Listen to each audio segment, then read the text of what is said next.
The Southern Alberta Council on Public Affairs acknowledges that we are gathered on the lands of the Blackfoot people of the Canadian Plains, and we pay respect to the Blackfoot people, past, present, and future, while recognizing and respecting their cultural heritage, beliefs, and relationship to the land.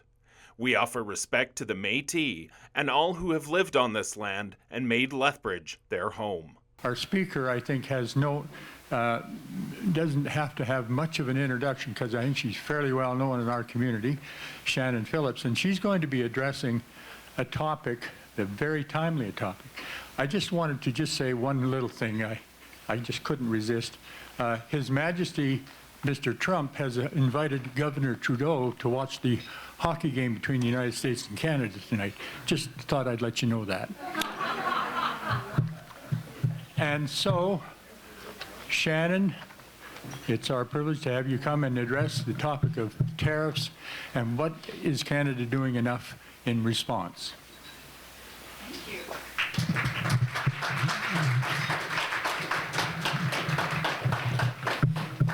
Good afternoon, everyone. It's a real pleasure to join you here today on Blackfoot territory. Here in Sikwokotoki in Lethbridge. I was just thinking on the way in of how many different hats I have worn when I have spoken to SACPA. I've spoken to SACPA as the chair of the board of Women's Space Resource Centre, as a policy director with the Alberta Federation of Labour, as a minister, as an MLA, and now as a member of a private sector consultancy. So that's my most boring title so far, for sure. And this might well be my most boring presentation. So I now have the privilege of commenting on the news without making the news, which I enjoy very much. However, I am concerned that if my presentation is not interesting enough, it will prompt an angry letter from my mother, as last week's presentation from the mayor also prompted. So there's always a risk in everything that we do.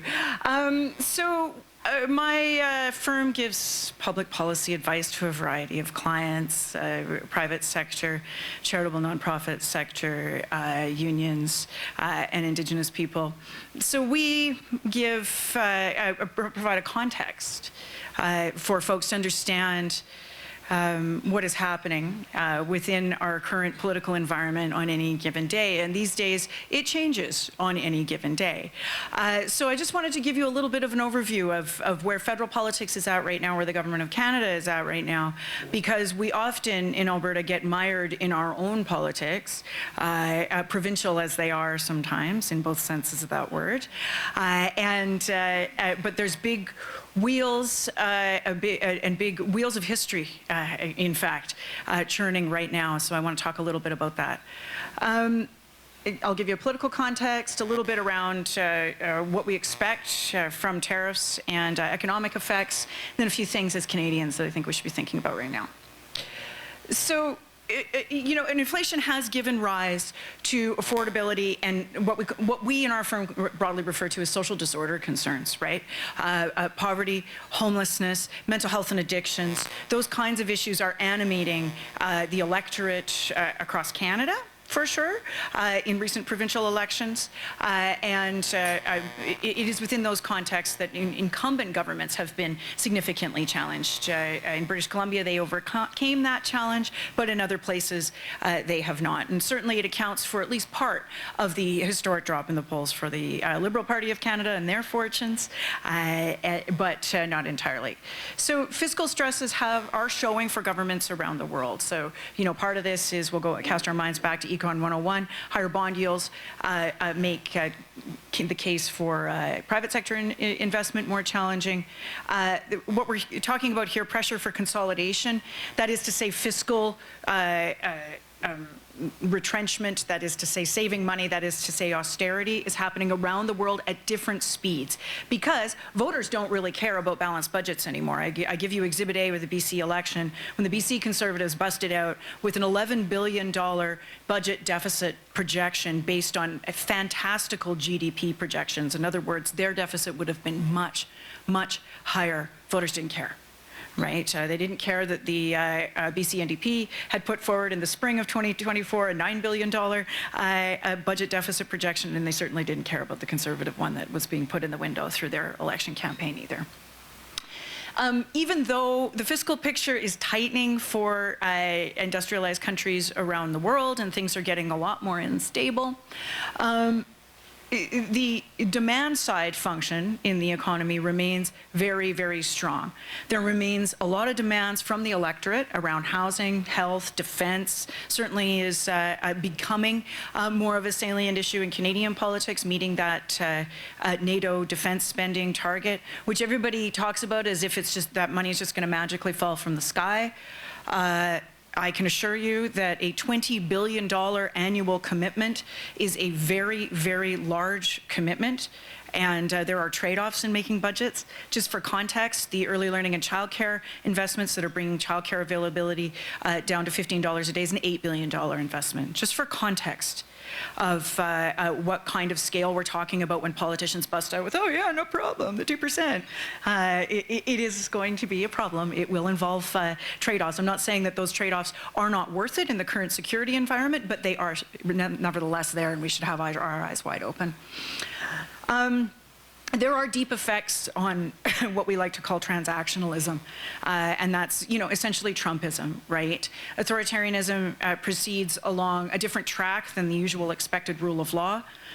There's a transactionalism that pervades politics. Even getting your exemptions for tariffs essentially returns us to the early 20th century in Canada, where it was the captains of industry and competing captains of industry, generally speaking, coming out of Ontario, Quebec, and Winnipeg, that would go in to make their case under the national policy that they should have an exemption to the tariffs. Right? We are returning to that world. It's not a great one for democracy. So this is going to be hard to read, so I'm just going to draw your attention to what Trump is doing to scramble Canadian politics. All of the pollsters are now, with the exception of Abacus data, are starting to, so that's Abacus, and then the rest of them, all of the other big pollsters in Canada, are now projecting a much larger vote share for Liberal Party of Canada. This is what is happening now in the seat projection. So you have, over time, it's ticking up for the Conservatives. And 192, just to be clear, is still a pretty comfortable majority, because I think you need 174, 175 for a majority. This, my business partner put in, I think, as a bit of hopium. My Liberal business partner, this is the latest Main Street poll. If Mark Carney were elected Liberal leader, I wouldn't take this one to the bank, my friends, but if there's any card-carrying Liberals out there, I've just, given you a little cause, a little frisson of hope. There you go. You're welcome. But regardless of the extent of the movement, Trump has scrambled Canadian politics. There is no question that people are returning to the Liberals. This is Angus Reid on Tuesday. This sent shockwaves through Ottawa. That's why I thought I'd throw it up there. Again, don't take it to the bank. You can't take any of these things to the bank. They're all just a snapshot in time. But everybody was in the chattering classes of Ottawa. Everyone was going wild in the streets over the results of this survey that just came out this week. You'll notice here that essentially, you do have some change, some drop of that's a high watermark for Poilievre, right? But you have a little bit of change, a little bit of noise in the system for them. They're hovering around 40 since, 2023, right? But where does that jump come from? Most of it comes from the Bloc and the New Democrats for Carney. That's where it's coming from, right? So as my Conservative business partner often says, people are right now thinking about Carney in terms of his resume, but not his record, because he hasn't said a whole lot, and that's true. And that's by design, and that's fine. If I was in a position, I would do the same. But you can see he's pulling from probably the more progressive flank of the Bloc Québécois. They're an amalgam of all kinds of different political forces. But that's where you're seeing Trump scrambling things. I would say he's also grabbing from the NDP line, because Mr. Poilievre is a uniquely polarizing figure. And progressive voters find him uniquely off-putting. to use that's probably the most kind way I can put it, and particularly for women. So a lot of people are just thinking it through of like anything to stop that guy, right? Because I've taken a look at him and I'm not super jazzed on what I see. That's what a lot of voters are kind of calculating right now and thinking about who's best placed to stand up to Mr. Trump. This has scrambled the current environment. Like, it's true that Trudeau leaving has also freed up a few points for the Liberals, but Trump has done much more to the Canadian political landscape. Like, it was a 99% chance that we were headed into a Poilievre majority just, 6 or 8 weeks ago. That is no longer the case. I'd say it's, 75-25, 60-40, like depends on the day. Things are moving really quickly.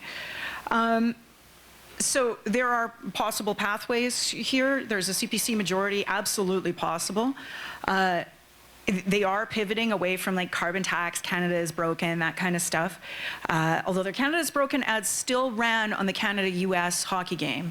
I don't know why they did that, while Canadians were, hopped up on patriotic fervor of booing the national anthem and fighting every 3 seconds. But there were the ads, the Conservative Party of Canada ads saying Canada is broken, which is not a message that is going to meet the moment, right?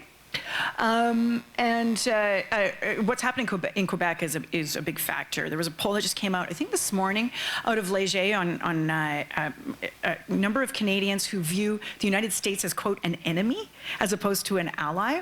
And it's a third of Canadians who view the United States as an enemy now, which is pretty crazy because it used to be like 5% or something, right? But in Quebec, that number's 47. So, it's a really strange thing where you have Quebec nationalism. This is not a group of people who are known to be wrapping themselves in the Canadian flag. In fact, the only people who were booing national anthems before a couple of weeks ago were Quebecers booing the Canadian national anthem at hockey games. But there's an interesting dynamic there. It'll be interesting to see how the two parties, in particular the Conservatives and the Liberals, navigate it. There's obviously CPC minority with BQ holding the balance of power. How long does that last? Who knows? There's the possibility, who knows, campaigns matter, of an LPC minority. Mr. Carney, we know, is a lot less jazzed about the concept of NDP cooperation, so we'll see how that all works out. And there's still, I think that last bullet point was from my Liberal business partner just putting in their LPC majority. I think, I don't know, man. I don't know how realistic that is, but given that I just said it, it becomes more realistic because, this is taped and I can be wrong. So most probable scenario, I want to lay it out for people because we can get lost in some of the dates.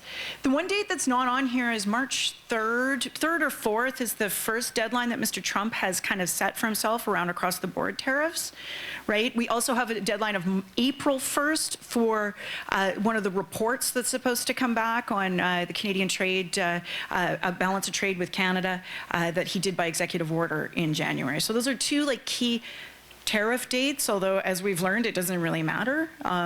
He's going to do what he's going to do. But we may be looking at a tariff situation by March 3rd or 4th. March 9th, Liberal Party leadership vote concludes. There is supposed to be a speech from the throne of Parliament is supposed to return on March 24th.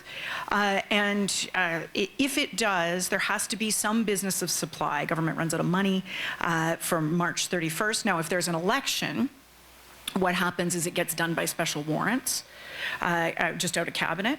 But if it's not an election period, Canada's Financial Administration Act is that you have to go back to the House and get supply. So that'll happen if they go back in.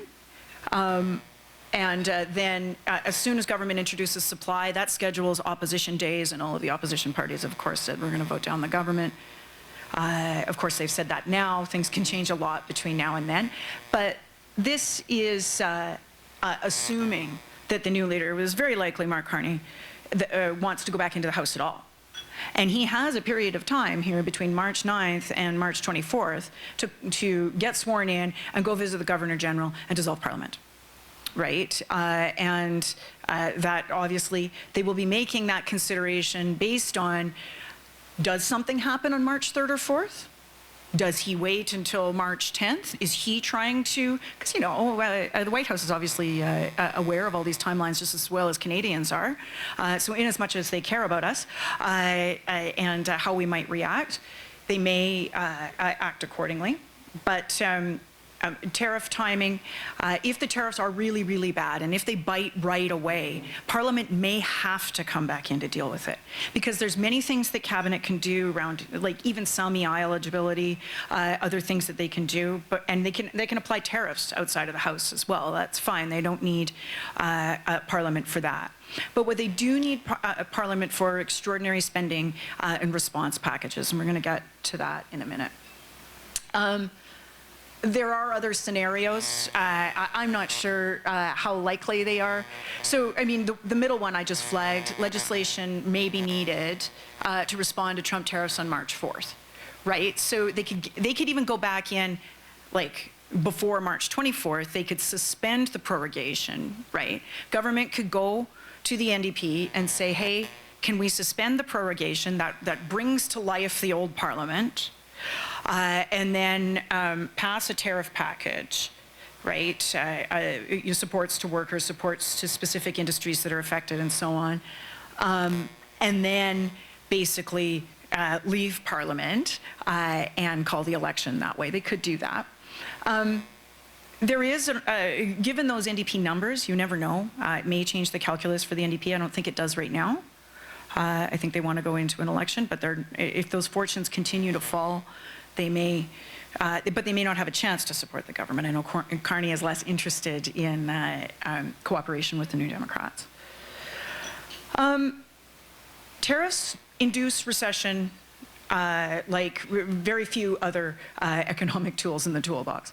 So a bunch of organizations have modeled the impact, and it varies.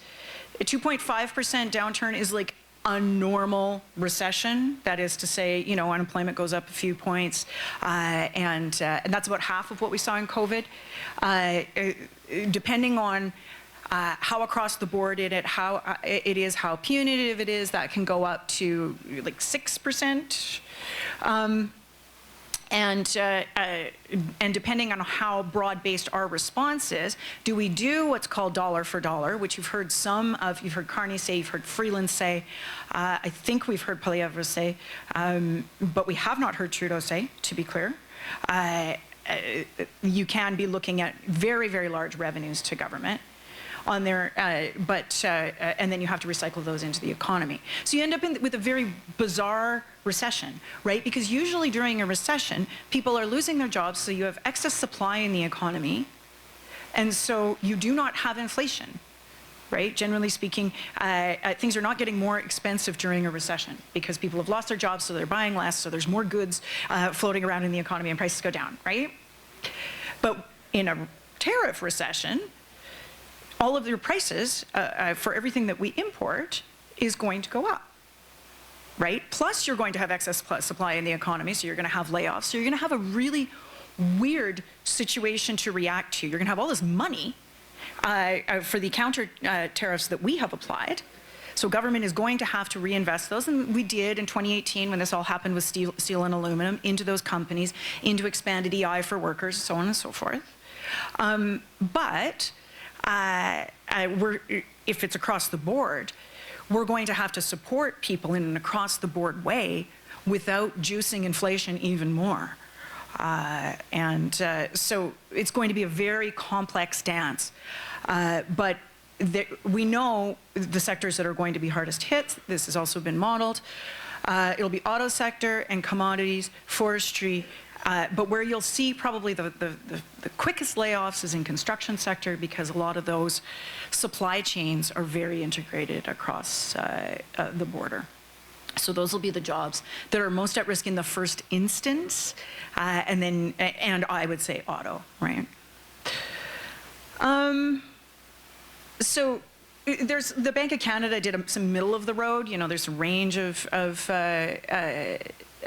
effects, but between 3.4 and 4.2, So the Canadian response would generate, that's their first response. That's not dollar for dollar. That's what Trudeau responded, saying when he stood up and said we have this response tariff package, it would be about $40 billion in revenue.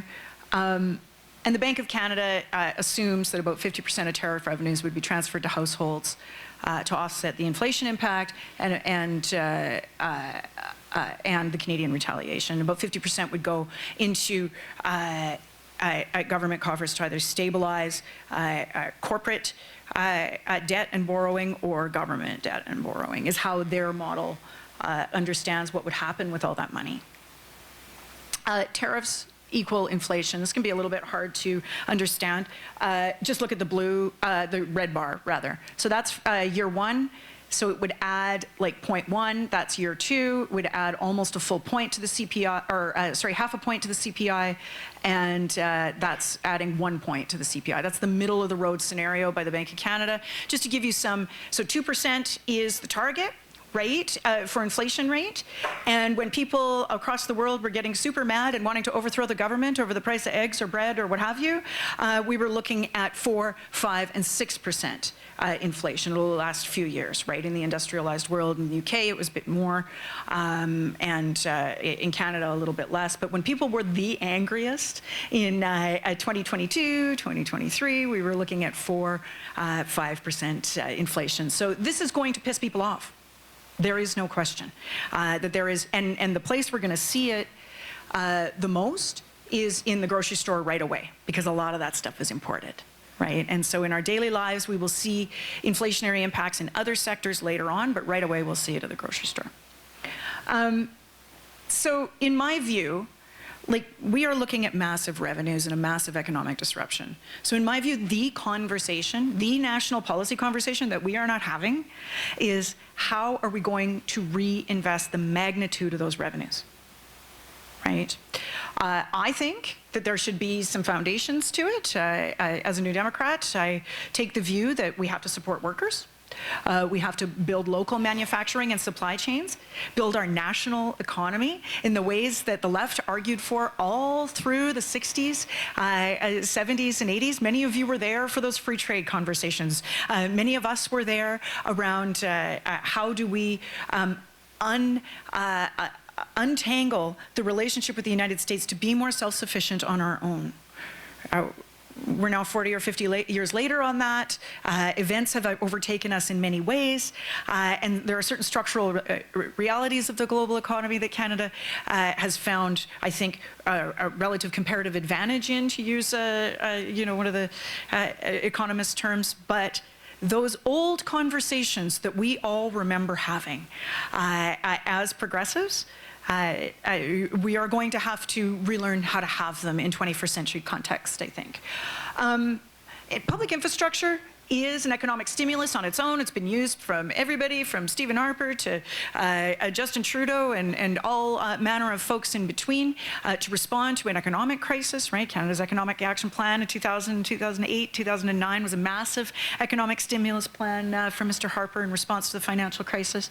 So yes, on its own, but it has to be, if we are sourcing our materials in a made in Canada way, out of forestry, cement, steel and aluminum, and through Canadian building trades and Canadian value-added manufacturing, we are then in a place where we can put people to work, but also focus on areas of the basics that will help ordinary people. In my view, one of the things that we sort of lost sight of in the COVID response, or in the aftermath of the COVID response, is something that anybody who's worked with me has heard me say, which is focus on fundamentals, right? Basic essentials of life: food, shelter, transportation, and energy, and heating your house, keeping the lights on. Those are the places where people felt the most pinch in after COVID, and that's where inflation bit them. And people became very, very angry. We also saw, the electorate did, we also saw that, to my first point about social disorder, that people did not find the social safety net that we used to have. When they reached out to grab for it, it wasn't there. And we see it downtown in Lethbridge every day. We see it in cities across the country. So focusing on those areas in terms of sourcing from Made in Canada, training those workers, focusing on the most basic, essential expenditures of ordinary people, to my mind, has got to be the national conversation going forward. So with that, I think that's pretty much it anyway. Yes, so I timed it beautifully. There we go. That's all.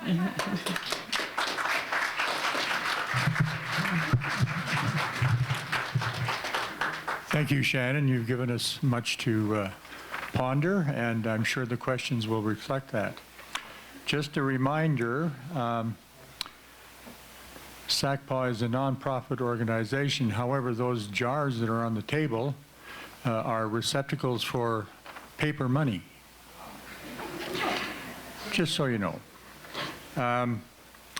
All right, we'd like this, and we also at this time want to thank the Lethbridge Seniors Organization for the free use of this space, and we appreciate you patronizing the cafeteria for their food, and they appreciate that as well.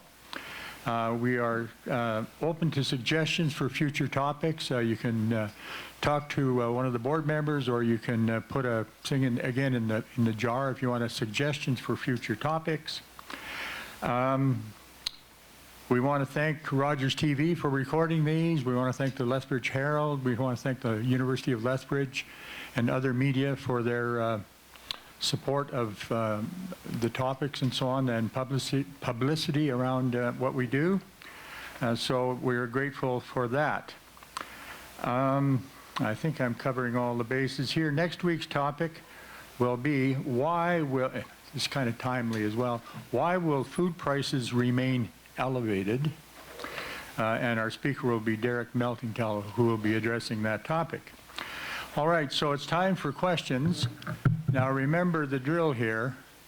Be kind. All right. And keep your editorial comments brief and to the point, and your questions brief and to the point as well. All right. And so line up along the wall. And I'll be the referee, and Shannon will give us the good word. Hi, Shannon. So good to see you. I'm Bev Mundell-Atherstone.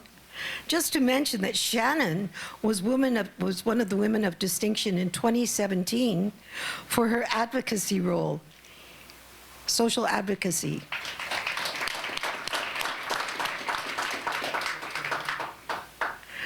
Okay, so Alberta, it looks like Alberta will be hit stronger than most of the provinces because our inflation is up and our minimum wage hasn't moved since the NDP was in power. So in actual fact, buying power of most of Albertans has gone down. We're also in bad shape if Poilievre gets in power because he wants to get rid of our Canada Health Act, which is the only thing standing between us and complete privatization of our public health care system. So what do you think Alberta can do and Albertans to do to protect ourselves against the coming tsunami? Yeah, I think extracting commitments around minimum wage from the major parties in Alberta is a good idea, and certainly is probably overdue.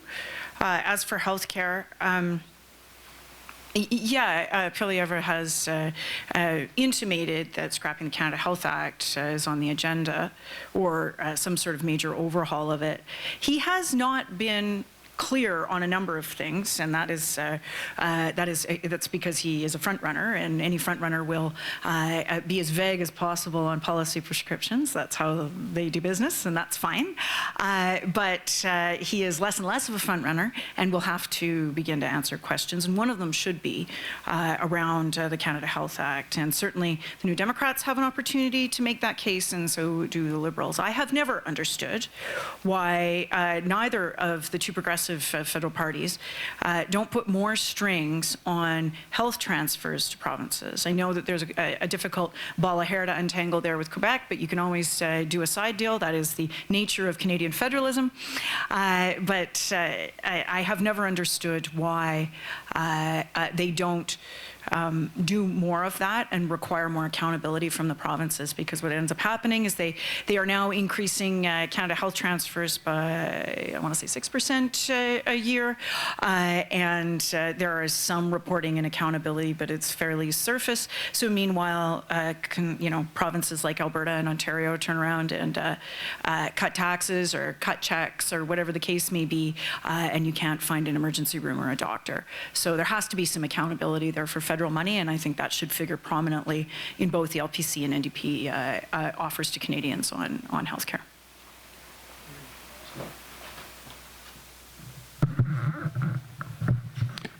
Shannon, thank you so much for coming. My name is Terry Shellington, as we both know. We do both. Yeah. I have a simple question about vocabulary that troubles me as this debate goes back and forth. I couldn't explain to anyone what dollar for dollar response exactly means. Maybe you'd briefly explain that. So it basically means everything that Trump is so everything that Trump is tariffing, like the worth of goods, right? So let's say we export $100 worth of stuff to the United States, and he slaps a 25% tariff on it. So if you were in the United States, Canadian goods will cost $125 total, right? That $25 goes into the U.S. Treasury, and the cost of it is passed on to consumers. So when the United States exports to us, then let's say they export, $100 worth of stuff to us, like overall, right? We'll just bring it down to the most basic numbers. We haven't yet said that of all of your goods, we're putting 25% on everything, because that hurts us really, really badly, right? It hurts us worse than it hurts them. Now, as Harper has said, and I can't believe I'm saying this, but I agree, Canada should be prepared to take any amount of economic harm or hit to our standard of living in order to push back against U.S. tariffs. I think it's fine to say that in theory, and it's fine to say that as someone who's not running for anything. It is quite a different matter to actually visit that sort of economic pain upon Canadians.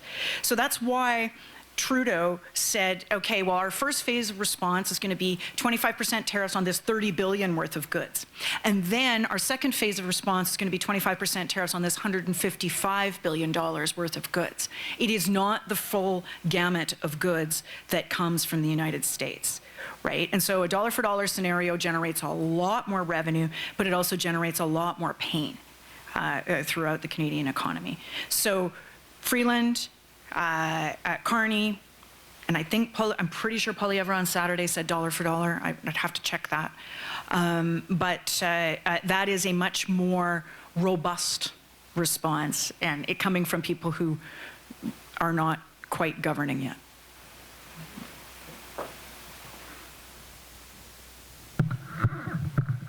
Hello, my old friend.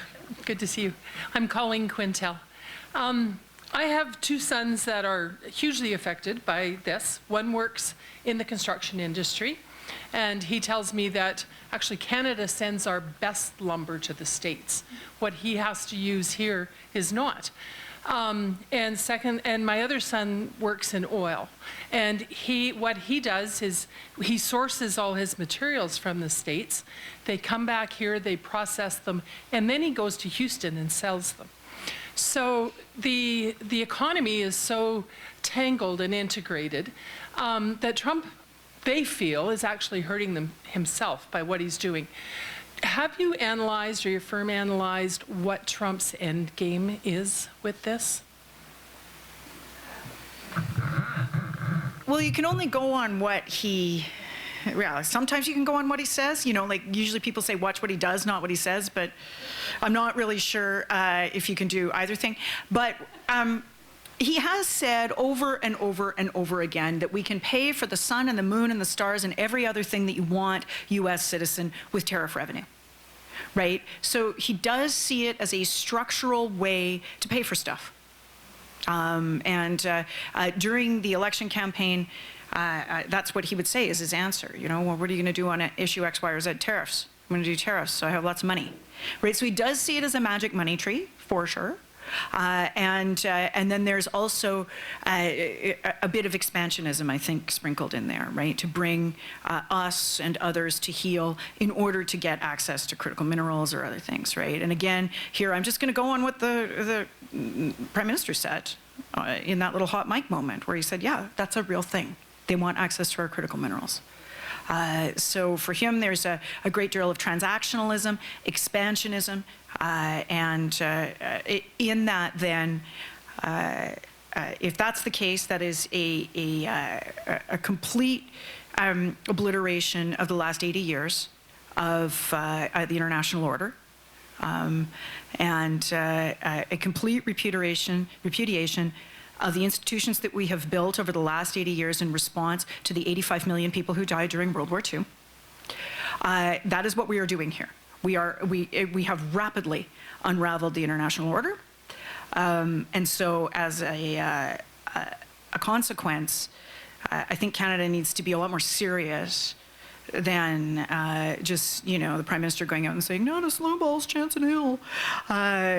Because the threat here to the entire global order, but to us as a middle power in it is, it's not just imminent, it's happened in the past tense. As I said this morning, and I am going to continue to say, I do not know how Canada hosts the G7 in Kananaskis under these conditions at all.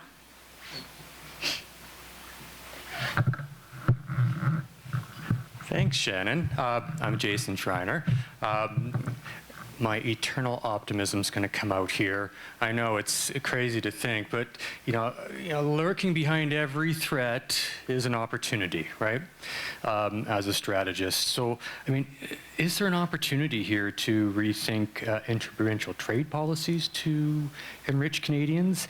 And kind of linked to that, I mean, if we're going to go down the road of stimulus and support, maybe is there an opportunity to rethink and kind of direct policy and short-term stimulus to innovation, particularly around adding layers of value to our natural resources, where we've historically been quite terrible at layer 2 and layer 3 of value add. We just hand over the raw materials, right? And that's certainly been significant since NAFTA. So now that everything's off the table, can we go back to rethink some of these strategies? Is this an opportunity? I think it's 100% an opportunity on your latter question, and I think the opportunities are in the tech sector and artificial intelligence. I think they are in developing more of a circular economy with respect to how we do construction and other material like cement, concrete, steel, aluminum, how we both make them and use them and make them into things. Absolutely.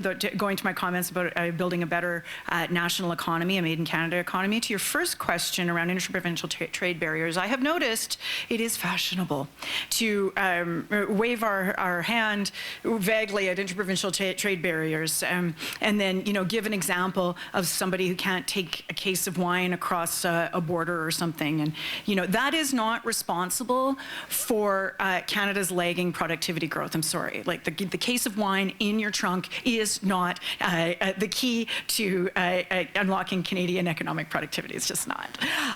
And oftentimes, what people are talking about when they are talking about interprovincial trade barriers, and it got me going here, Jason, because I've been meaning to write something on this because it annoys me.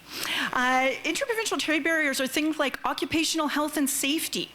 So if we would like to eliminate the barrier between Alberta, British Columbia, and every other province on farm worker protections and bring Alberta up to the level of every single other province in the country, then I say yes, let's eliminate that barrier, because right now, farm workers are subject to essentially slave labor conditions on farms in Alberta, but that is not the case anywhere else. So you are playing with two different sets of rules, and let's have one set of rules.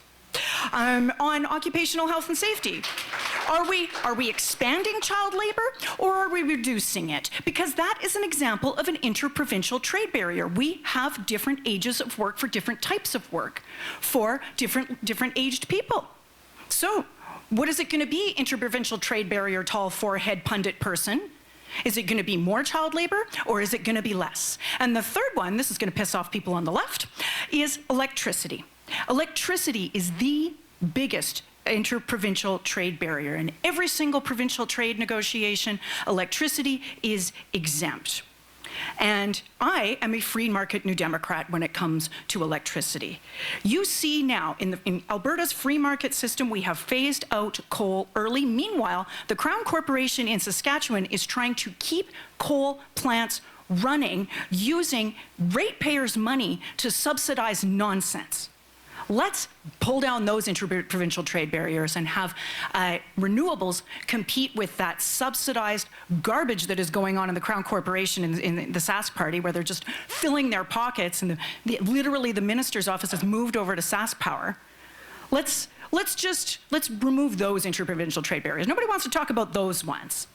They all want to talk about, the case of wine in somebody's trunk, as if that stands in for economic growth. So if we're going to talk about it, let's really talk about it, and let's know that occupational and health and safety is one of the biggest ones, and we need to be really clear on what we want to gain or give up in those conversations.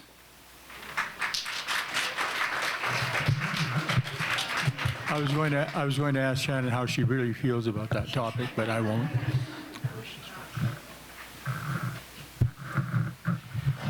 Hello, I am Katie Aurora, and I'm actually one of the candidates running for the federal NDP nomination contest that's going on right now.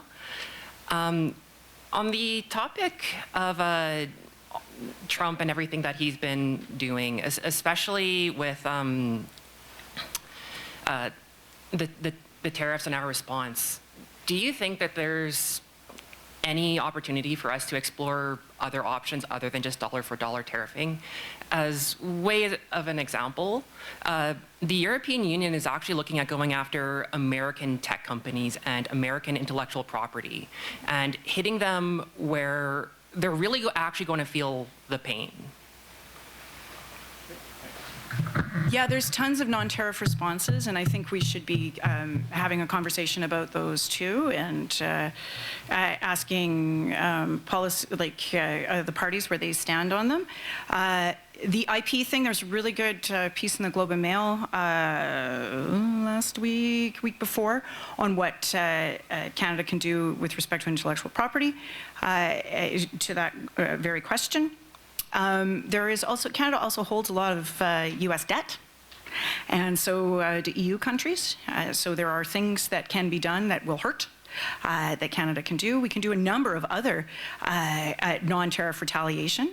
And my favorite one, because we've been sort of making a list of these things, my favorite one so far is we should make national parks free for Canadians this summer and charge Americans double.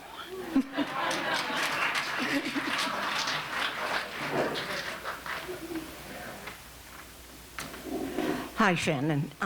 As you know, I'm Maureen Hawkins, your neighbor across the street.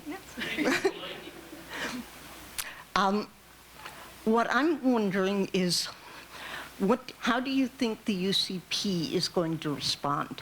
Danielle Smith has been going on about, I won't permit an export tax, or I won't allow this, or sovereignty X, and all the rest of this. And she certainly has not been caring about even the rest of Alberta other than the oil patch. She's not working with the rest of Canada. How do you see the UCP reacting, and what can we do?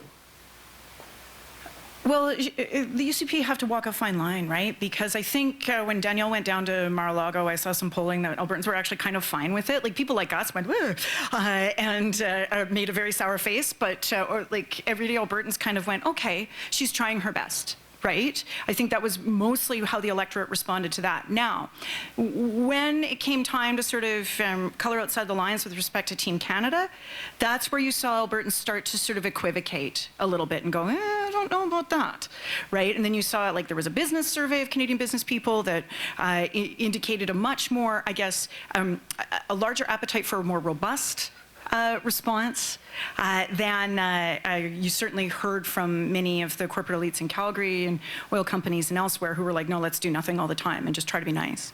So there are some tensions there for her to navigate. And I think we can, now that we're in this situation where she sort of tried at Mar-a-Lago, it didn't really work.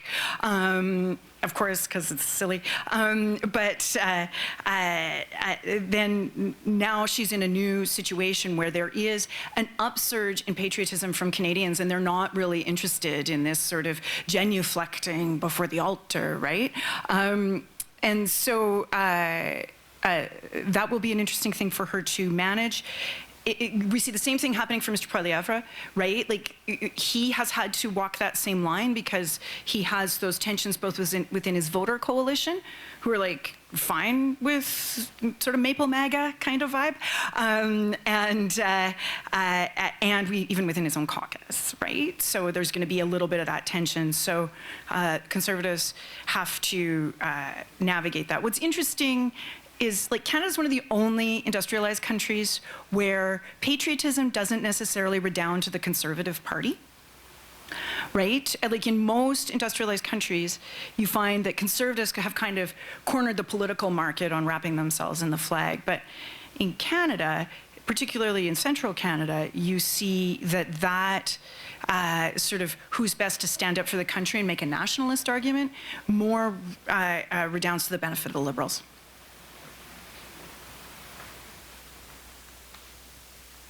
Hi, Shannon. Hi, everybody. I'm Shannon Frank with the Old Man Watershed Council, and my question is around environmental priorities becoming kind of relegated to the side at a time when drought and water issues and climate change are still very much upon us, and how do we help make sure that they don't get pushed down in the priority list?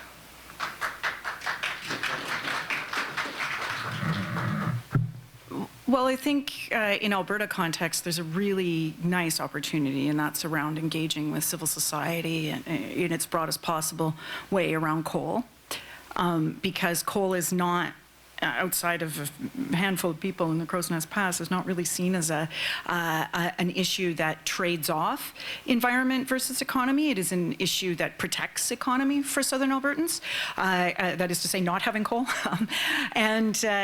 So I think there's an opportunity for Albertans to engage on aspects of the environment that they can see, feel, hear, touch, right? As opposed to where the climate change conversation and carbon pricing push conversations around the environment into a really theoretical place where you had to have a PhD in economics to understand what everybody was talking about and why we might be pricing carbon. Issues related to water, climate adaptation, resilience, and so on are much more immediate for people. And so I do think that there is space within this to have a very robust conservation conversation in this province and elsewhere, and I think we should have it. I think there is a moment to lead that national conversation here in Alberta around coal mining, and I'm happy to see what I've seen so far, and I know people have more in them to stand up for the land and water in Southern Alberta and downstream of us. It should be a really good fight, and I'm looking forward to watching it.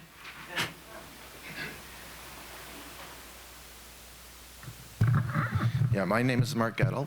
Traditionally, Canadians always relied on government to solve all their problems. However, recently I've never seen such patriotism where people are actually taking action individually. We have people canceling their trips to Hawaii, canceling their trips to Florida. Apparently, WestJet says 20% less passengers. Air Canada saying there's going to be reduction in the number of flights to the U.S. People have apps on their phones. You can see them in the stores, scanning the UCP codes to see if it's made in Canada.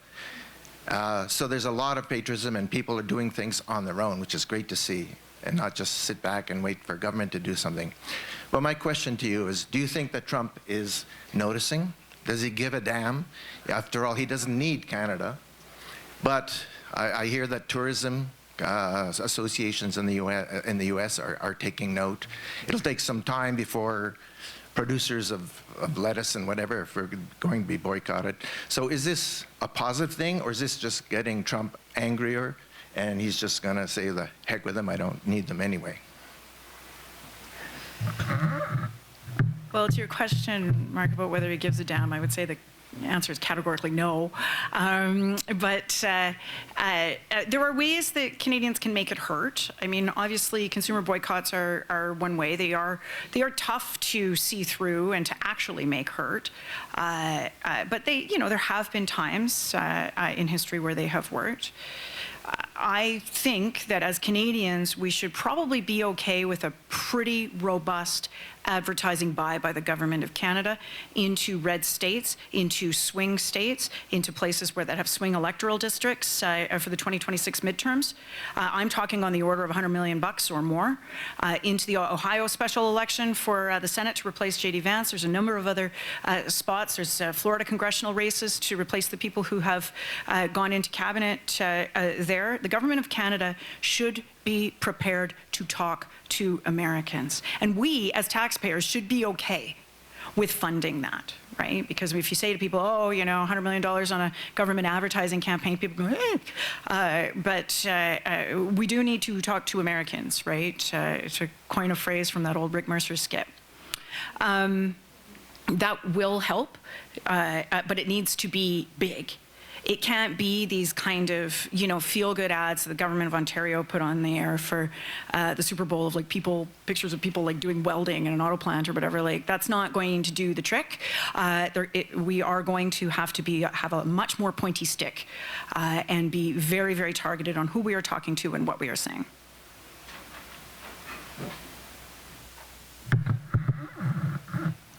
Thank you. Shannon Ken Sears. Maybe I missed something because I got here just a little bit late, but all I've been hearing today is talking about Canadian response, or more specifically, the Alberta response.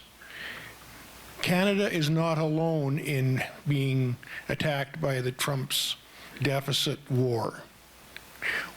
What are the points of pressure that the Americans are going to feel right away? I mean, I know with Canada, it's going to be the auto sector. It will probably be the lumber sector for construction, particularly for the West Coast. But you've got Mexico, which provides, you can just go to Costco. Look at all the vegetables that are coming in from Mexico, not from the United States, and Mexico is being attacked in the same way. Where are the pressure points that not just Canada, but coalitions of the various affected countries can begin to put pressure on? Where are the points where it's going to start to hurt the American economy first? So the Government of Canada, when we had to go through the steel and aluminum tariffs in 2018, prepared a bunch of retaliatory lists that were really, really targeted in certain spaces of the American economy, Kentucky bourbon, Harley Davidson, these kinds of things, right?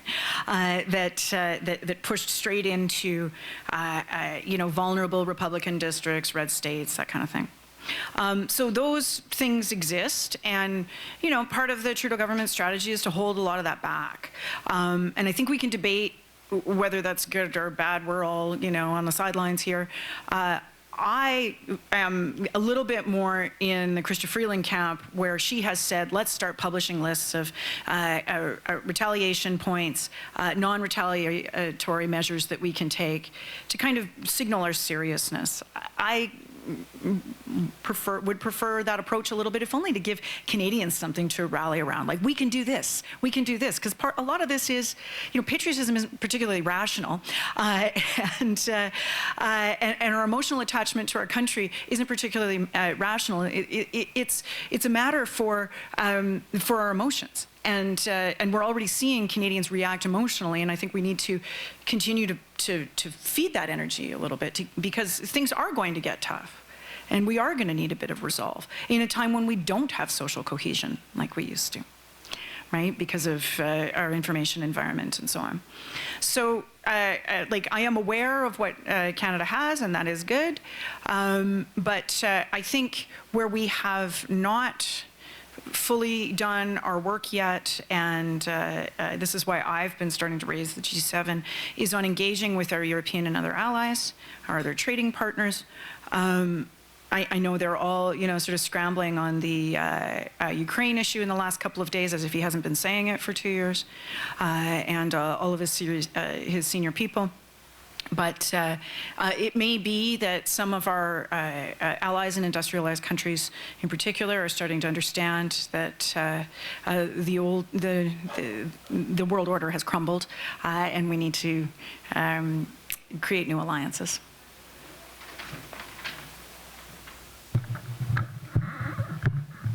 This will be the last question. I'll keep it short. I'm Frank Isaac, and the sort of answer I would like is, how are you going to get the rich and entitled to buy into any of this when they hold all the cards?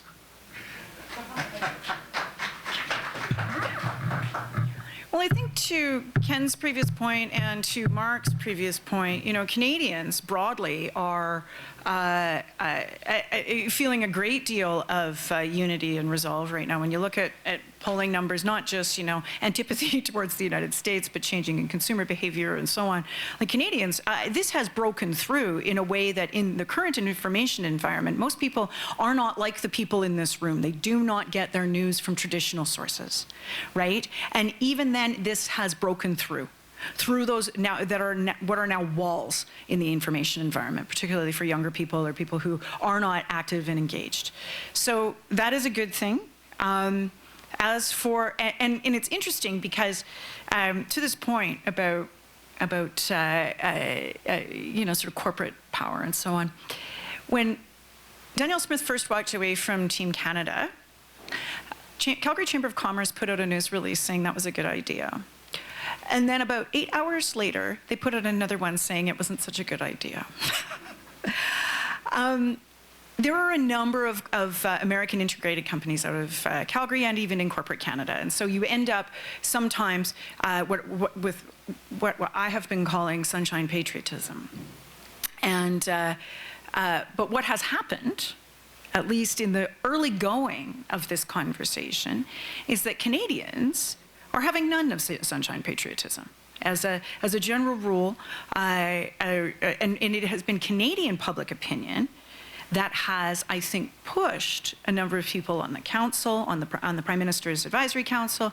Rachel Notley's on the council, by the way, and others to take their marching orders from Canadian public opinion.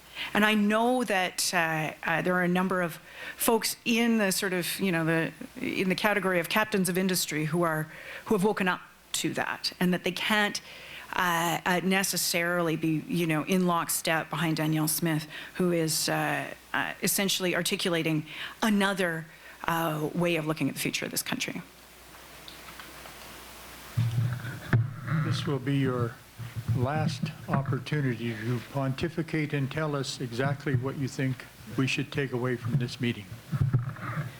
Well, just that we are in for a great deal of economic instability, and I think we should be having the right conversations about how to support ordinary people, working class people. And some of the COVID response, our last big economic shock, we did some of this, and then we kind of forgot about them. right? When it all sort of went back to quote unquote normal in 2022. And people were left with inflation, with higher costs, with less housing, with rising, visible homelessness, visible mental health issues on our streets across the country. And people didn't have the right kinds of supports, I think, in the aftermath of that. We can do better this time. It will be harder to do better. But I think we can if we have the right conversations and push our electeds to do the right things.